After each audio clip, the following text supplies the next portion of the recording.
উনি যদি 3 দিনের মধ্যে প্রমাণ করতে না পারেন তাহলে ওনার নামে আমি 100 কোটি টাকা মানহানি মামলা করব। সাম্প্রতিক সময়ে আমার যিনি লাইফ পার্টনার ছিলেন তিনি একটি জাতীয় টেলিভিশন মাধ্যমে কিছু মিথ্যাচার করেছেন এবং আমার ব্যক্তিগত ইনফরমেশন মিথ্যা রূপে প্রেজেন্ট করেছেন, যেটা আমি মনে করেছি যে আমার খুব মানহানি করা হয়েছে। সো প্রিন্স মামুন আসলে একটা জাতীয় টেলিভিশনে উনি বলেছিলেন আমি নাকি 2 জন সামরিক কর্মকর্তার চলমান স্ত্রী এবং 2 জনেরই আমার বাসায় যাওয়া আসা আছে এবং প্রিন্স মামুনের সাথে যখন আমার পরিণয়ের সম্পর্ক চলছিল 4 বছর থেকে তখনও নাকি আমি তাদের স্ত্রী হিসেবে বর্তমান ছিলাম, যেটা সম্পূর্ণ মিথ্যা। এবং আমি এটা বলতে চাই যে প্রিন্স মামুনকে আমি 3 দিন সময় দিলাম।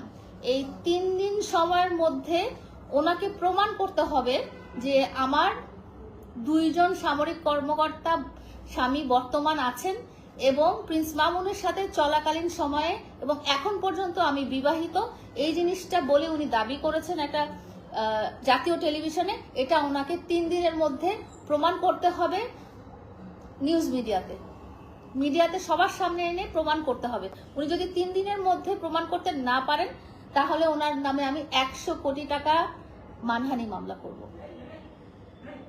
উনি যদি 3 দিনের মধ্যে প্রমাণ করতে না পারেন তাহলে ওনার নামে আমি 100 কোটি টাকা মানহানি মামলা করব। সাম্প্রতিক সময়ে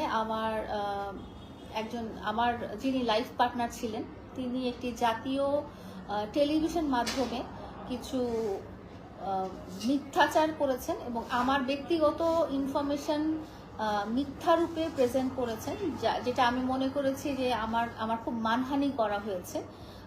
সো প্রিন্স মামুন আসলে একটা জাতীয় টেলিভিশনে উনি বলেছিলেন আমি নাকি 2 জন সামরিক কর্মকর্তার চলমান স্ত্রী এবং 2 জনেরই আমার বাসায় যাওয়া আসা আছে এবং প্রিন্স মামুনের সাথে যখন আমার পরিণয়ের সম্পর্ক চলছিল 4 বছর থেকে তখনও নাকি আমি তাদের স্ত্রী হিসেবে বর্তমান ছিলাম, যেটা সম্পূর্ণ মিথ্যা।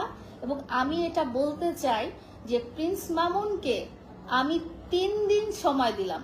এই 3 দিন সময়ের মধ্যে ওনাকে প্রমাণ করতে হবে যে আমার 2 জন সামরিক কর্মকর্তা স্বামী বর্তমান আছেন এবং প্রিন্স মামুনের সাথে চলাকালীন সময়ে এবং এখন পর্যন্ত আমি বিবাহিত, এই জিনিসটা বলে উনি দাবি করেছেন একটা